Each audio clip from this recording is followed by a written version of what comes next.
I know you're from Cleveland. Did you grow up a Browns fan? I did, yeah. Okay, so would that be your dream team, or that would be pretty special to get drafted by them? I mean, that would definitely be special because, I mean, my dad had season tickets growing up. You're tuned in to the Ross Tucker Football Podcast, guiding your gridiron journey, none other than your host, former NFL lineman, Ross Tucker.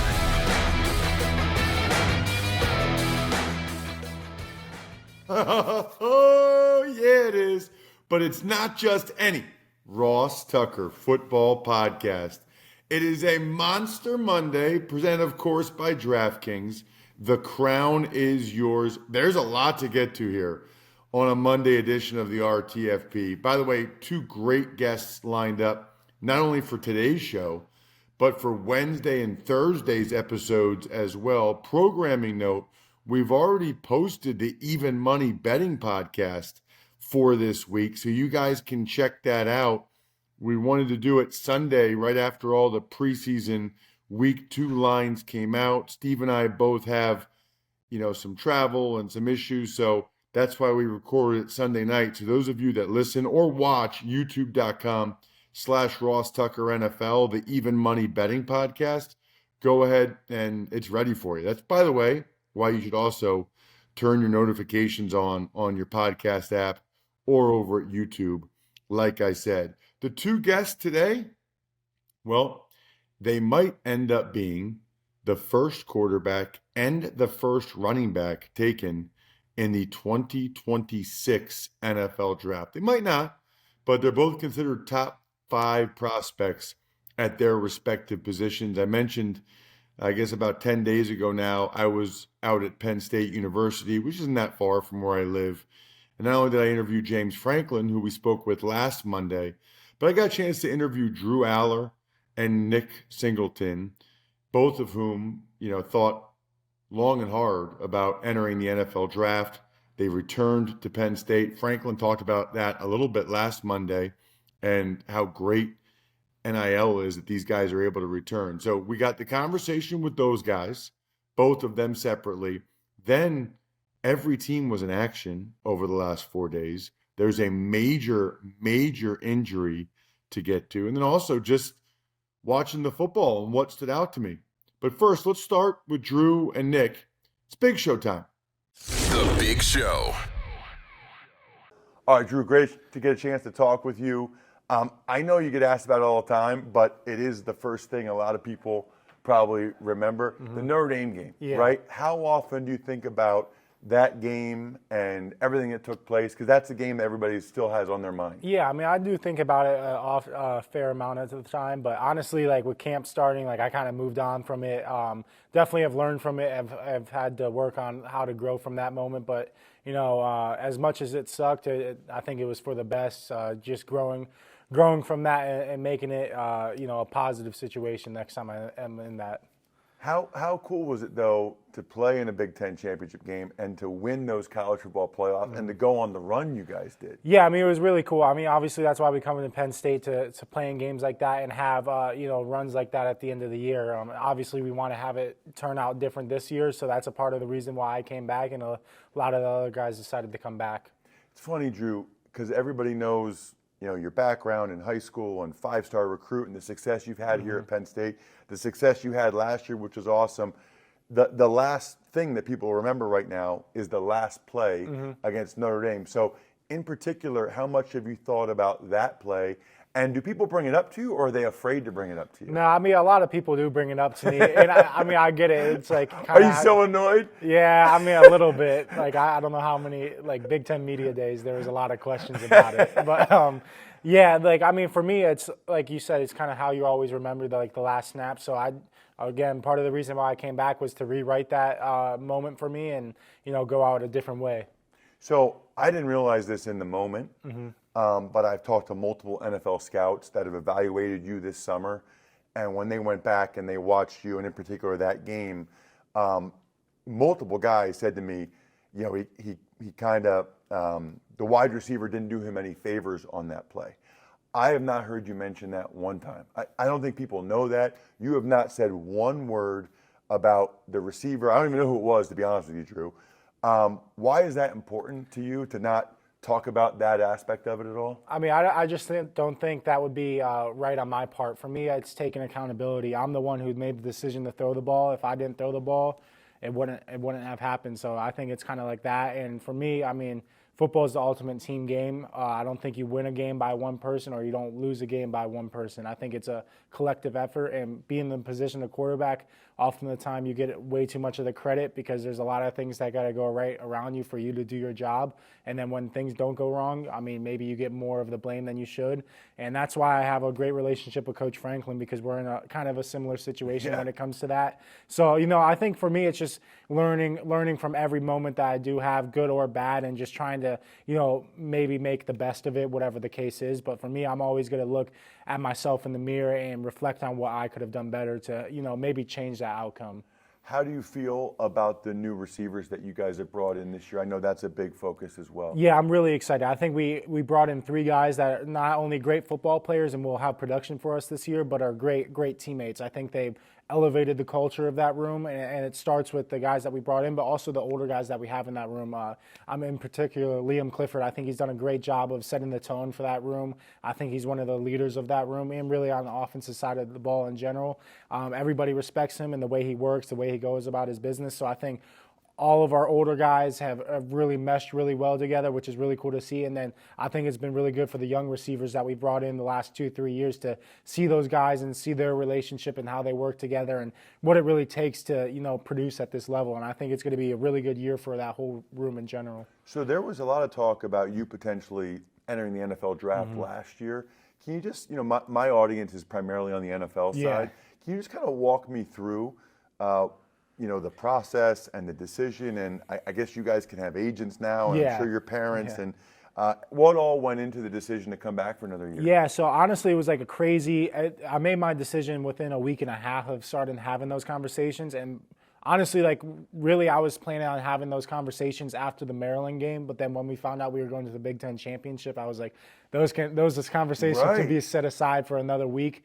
So really, after that Oregon game, and after we found out we were playing SMU, I started talking between my agents, my family, and Coach Franklin. We had at least a handful of meetings, probably 4 or 5, before I actually made the decision that I wanted to come back. And really, both sides did a great job just working together with me and communicating with each other. And really, the basis of my decision was just trying to make the most informed decision possible. And I think between my agents, parents, and Coach Franklin and the staff here at Penn State, they did a great job of giving me all the resources and information I needed to make my decision. And for me, at the end of the day, I felt for me to become the best football player that I could be, and really setting myself up for that next level. I wanted another year of experience, especially with Coach K coming back, and then also just playing football for one more year, because I've played a lot of football at my time here at Penn State, but in general, I've only been starting quarterback my whole life for like 5 years. So there's still a lot of opportunity for me to grow, and there's things I wanted to get better at and correct. And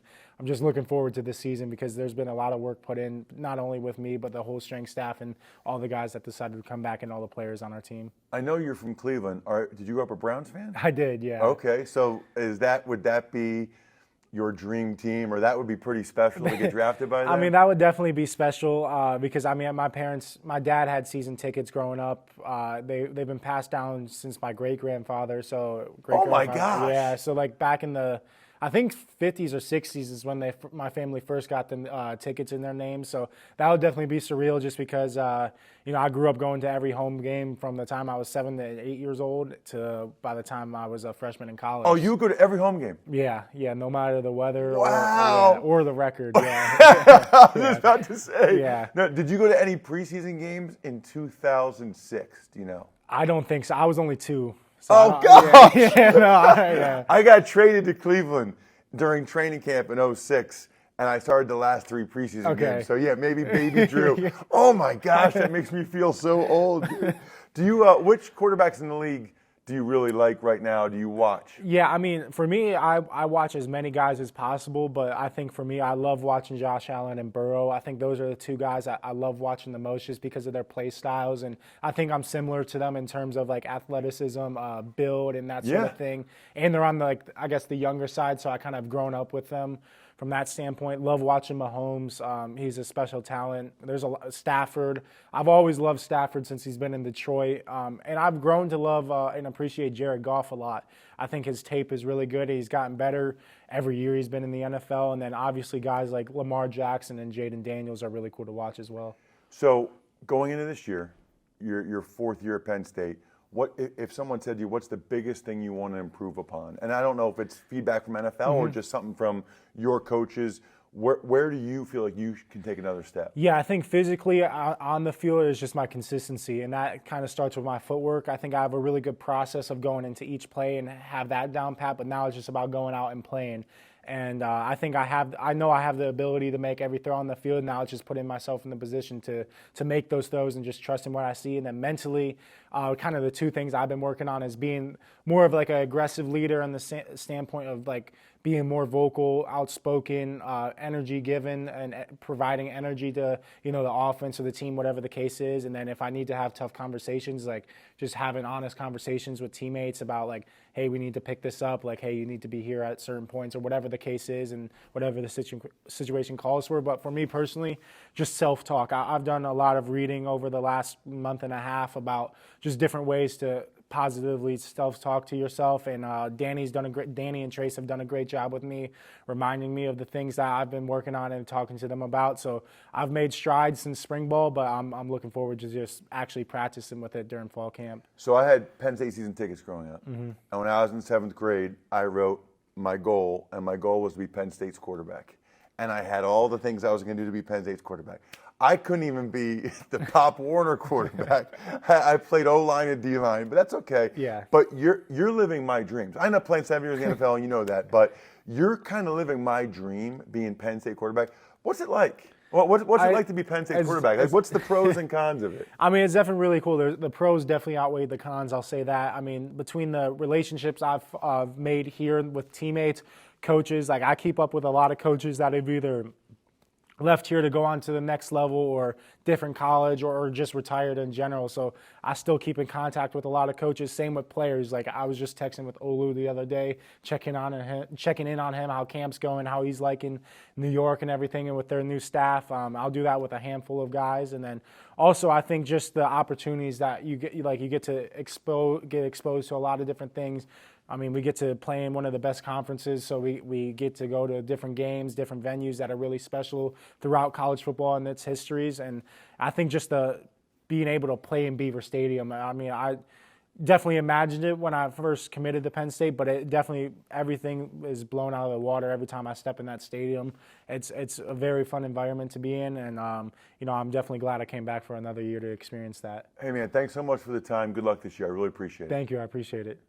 Well, anybody that knows and watches or listens to the show all the time knows how much I love my hometown of Reading, Pennsylvania. Wyomissing in particular. Sorry, Nick, but Wyomissing in particular. But it doesn't happen very often where people back home tell me about somebody in 8th or 9th grade, and they were telling me about you way back when. How much pride do you take in representing the people from Berks County, Reading, and in particular Governor Mifflin? Yeah, I take a lot of pride with that, especially back at home. They're my community, they're my family.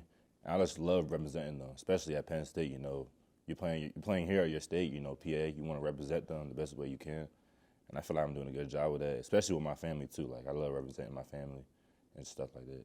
Was that a big factor in why you went to Penn State? Because I know you could have gone anywhere, but to be able to stay in your home state, represent everybody, because people would follow if you went somewhere else, but it's easier for them to follow you. If you go to Penn State, they can watch all your games and really follow along with your career. Yeah, that was one of the biggest reasons why I came to Penn State, So they come to my games, all my families, my friends, the whole community. And it's just a great tradition they have at Penn State, especially at the running back room too. So that kind of leaded me up to come to Penn State. All right, talk to me about your career at Penn State so far. You burst on the scene at your Big Ten Freshman of the Year. You have the unbelievable Rose Bowl, and everybody remembers that. Sophomore year, and you can correct me if I'm wrong, Nick, I can't remember if you were banged up or it didn't feel like to me that you necessarily took a step forward your second year. Last year, I did see it. And I don't watch every game or every snap. I'm not watching the coach's film. But how would you describe kind of your evolution as a player here at Penn State? Yeah, I would say freshman year, it was a good year. Like you said, Big Ten freshman year. It was a good award and all that. Rose Bowl was good. At my second year, I want to be more like a complete back because, my freshman year, I kind of leaned on just running, Right. not catching out the backfield, kind of blocking. So during the offseason, I wanted to work on, everything. Still running, mainly blocking and catching too. Then I felt like my sophomore year, I got better with that a little bit. But then, obviously, my third year, I feel like I'm being more of a complete back. But there's obviously still work to do. So I feel like it's really good. Yeah, I feel like you made huge strides catching the ball. I mean, it felt like they were throwing the ball to you all the time. Yeah. People couldn't cover you. And what people don't realize is, did you catch one pass at Governor Mifflin? Did they ever throw it to you? They don't. First of all, they don't throw the ball, period. Yeah, right. Secondly, if they throw it, it's like to the receiver downfield. Like I know they just gave you the ball time, but you probably didn't even work on catching passes that much in high school, did you? Nah, we usually didn't. Like you said, like we were like my high school team, like it was really like a run team. Like we didn't really pass the ball like that.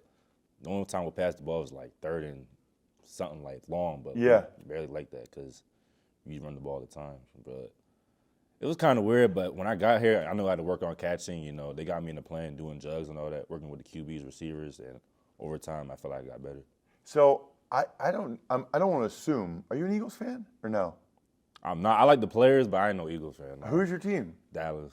Oh, really? Yeah, it's my dad. Yeah, he got me. Oh, your dad got you on the Cowboys? Yeah. Okay, that's good. I played for them. Mm-hmm, Yeah, I didn't. So my first game for this is before your time, but my first game for the Cowboys was when Emmett broke the all-time rushing record. Right. That was my first game.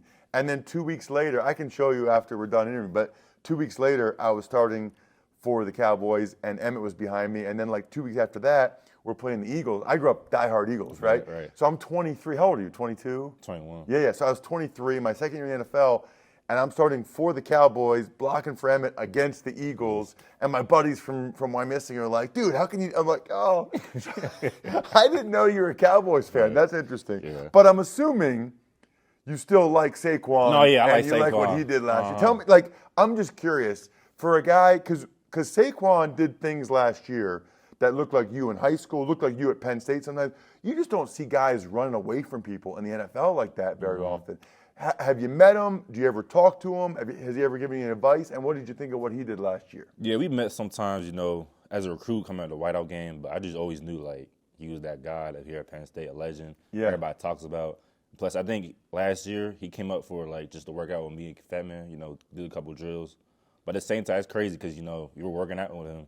Then next thing later, like, couple of months later, like, he's the Offensive Player of the Year. Yeah. He won a Super Bowl. So, like, it's crazy. So I'm really proud of him, and just he always comes back and shows for his brothers.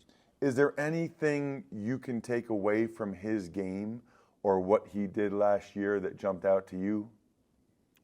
Probably his biggest play, I feel like, against the Jacksonville where he did that spin move.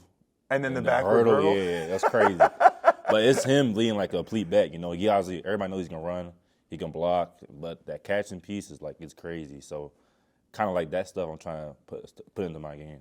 All right, so you came back for school this year. You could have gone to the NFL. You would have been drafted high. Talk to me about the process and what that was like and how close you got to going to the NFL and why you decided to come back to Penn State.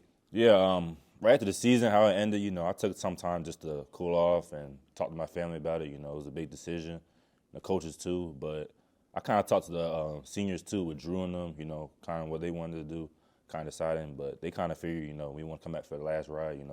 We all came here as freshmen. We want to come out, leave as seniors and win a national championship. So I kind of talked to my parents about that. Then we kind of agreed, like, if you want to do this, we got to do it. Then I made a decision to come back. So that was a big part of it, is that you guys decided to come back. It wasn't just where you would be drafted and how much money they got you in NIL. It was, hey, we can do this. Because I think a lot of the Ohio State guys did that the year before. Mm-hmm. They all kind of came back for one more run. So that was a conscious decision and discussion you guys had. Yeah, for sure.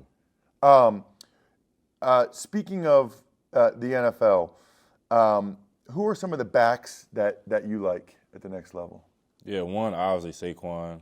I like Derrick Henry. Christian McCaffrey. Yeah. Because, he's a complete back, too. Really, all them complete backs. Alvin Kamara, too. Yeah. What, going into this year, whether it's just things you want to do, things your running back coach has told you, maybe it's feedback you've gotten from the NFL. What do you want to improve upon this year? What the focus for you this year in terms of getting better? I feel like everything, there's no, I'm trying to think, like there's no wall where you can go up to, I feel like I can get better at everything.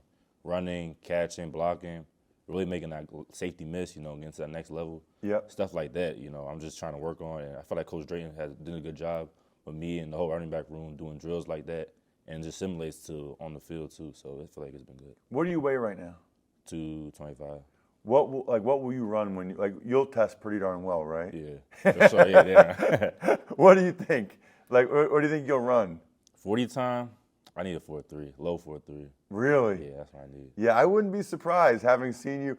I remember when you were a junior in high school and you played in the state semifinals. Mm-hmm. I knew the Pine Richland coach, and he reached out to me. He's like, "Who are they playing? Like what?" I said, "Well, I'm just telling you, Singleton is." He said, "It looks like a video game." I'm like, "No, that's just what he is. that's what it looks like." Anyway, great to talk with you, man. Very, very proud of you. Always here for you if you ever want to reach out, any advice or whatever. And a lot of us take a lot of pride in what you're doing from Reading, and in particular, Governor Mifflin. So keep it rolling, man. Appreciate it. Thank you. All right, let's dive into the news. But first, love when the Eagles have Thursday night preseason games, because that meant I get a full beach weekend in, and I get my beloved Labatt Blue Light, Labatt Blue Light Lime, and I'm one step closer to getting incredible merch with Buy Beer, Get Gear, rewards.labattusa.com. You're talking to someone that got the fridge and goes around to BYO restaurants at the Jersey Shore wearing my Labatt Blue Light cooler backpack. That's how cool it is. Be cool like me. Get the cooler backpack. Rewards.labattusa.com. For you movie buffs out there, a couple years ago, Bob Odenkirk showed up out of nowhere as an action star in Nobody. That movie was a ton of fun, and now he's back in the sequel, Nobody 2, hitting theaters on August 15th. Bob returns as Hutch. This time he tries to go on vacation with his family, only for all hell to break loose. It is fun to see a guy like Odenkirk kick some serious you-know-what. Nobody 2 is produced by 87 North, the same team behind hits like John Wick, Bullet Train, and The Fall Guy. The film also stars Connie Nielsen, RZA, and the legendary Christopher Lloyd and Sharon Stone. Nobody 2 is a perfect summer movie. You don't want to miss this one. Nobody 2 is only in theaters August 15th. Tux Takes. All right, Ross, some devastating injuries across the league. Chargers tackle Rashawn Slater, he had a ruptured patella tendon. Texas safety C.J. Gardner-Johnson, he had a torn ACL. Unless he doesn't, there's an injury scare there, an interesting one. Lions corner Ennis Rakestraw, he is done for the year. Colts third-round pick Justin Wally, he is hurt, as well as Vikings receiver Rondale Moore. Sounds like Rondale Moore is probably lost for this season. I feel awful for him. He's had so many serious injuries. He is a little guy, and I don't know. It almost makes you wonder, like, some people are just not built to be professional football players. Justin Wally, the Colts third-round pick, he was competing for a starting job, so that's a big loss for them. We talked about the Rakestraw last week, but didn't know he was done for the year. The Gardner-Johnson thing is rare. I mean, you don't see these reports, multiple reports, that a guy like that has a torn ACL, and then the next thing you know, they're saying, oh no, it's actually not that serious. So I don't really even know what Gardner-Johnson's injury is at this point and just how serious it is in terms of him missing time. The big one, of course, is Rashawn Slater. A couple different thoughts there, right? Number one, it's devastating for the Chargers. Devastating. I mean, he's one of their certainly 10, probably 5 best players. I'm sure some people maybe even make the argument he's their best player, right? I mean, to lose him for the year, that is a tough blow at a critical position. The other side of that, I am so happy a week earlier he got that contract. So happy. Ruptured patella tendon is bad. I mean, that's the type of injury that can be career threatening, career altering. For him to be able to get that life altering money based on what he had done his first 3 years, look, he's, I'm sure, devastated that he suffered that injury.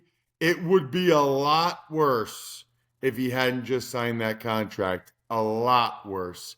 Thank goodness he got that deal, which is why, as I say on this show all the time, when you have a chance to get that type of financial security as a professional football player, man, you have to strongly consider it. Landon Dickerson, the Eagles' left guard, evidently was carted off from practice Sunday night as well, but don't really have any information there. We'll talk more about that on Wednesday after it is released. Couple signings around the league as well. The Cardinals, they bring back guard Will Hernandez, and the Texans, dealing with some safety depth issues, they bring in Jalen Mills. That'll keep happening over the next couple weeks. Teams see that, hey, we need somebody else there. There's more quality vets out there available than you realize. And it was an electric first week of preseason games. What were your takeaways from the first week matchups? I think usually, Jack, it's probably more, the quarterbacks that kind of jump out. I mean, obviously, the game I called on Thursday night, Tanner McKee, who's not really that young anymore. It's his third year, but he was awesome again. I mean, all he has ever done in an Eagles uniform is play well. I thought Shedeur Sanders was very encouraging. The running, some of the plays he made, Shedeur Sanders played extremely well. Jackson Dart did some good things. How about Cam Little? The Jags kicker made a 70-yarder, broke the record by 4 yards if it was actually in the regular season. Bears edge rusher Austin Booker had 3 sacks. And I got to give a shout out to my guy, Max Herlin. He was on the show a couple weeks ago or before camp. He played awesome. Had that catch down the seam, had a touchdown, did a backflip. I see you, Max. That was awesome. Hopefully you guys are all rooting for him like I am. I think we're done here. Thanks for tuning in to the Ross Tucker Football Podcast. Make sure to also check out Even Money, Fantasy Feast, and College Draft, all on the DraftKings Network on Samsung TV Plus, YouTube, or subscribe to the podcast on your favorite platform. Shout out myfrontpagestory.com. Man, it's anniversary season because it's wedding season. So if you have an anniversary coming up or your parents have an anniversary coming up, I can't tell you how happy they would be, whether it's your significant other or your parents, if you got them a story about their relationship from myfrontpagestory.com. And by the way, I'll sign anything you want me to sign and send it to you. myfrontpagestory.com. Backofficescheduler.com. HumanHeadNYC.com. Sporticulture. Pizza Boy Brewing.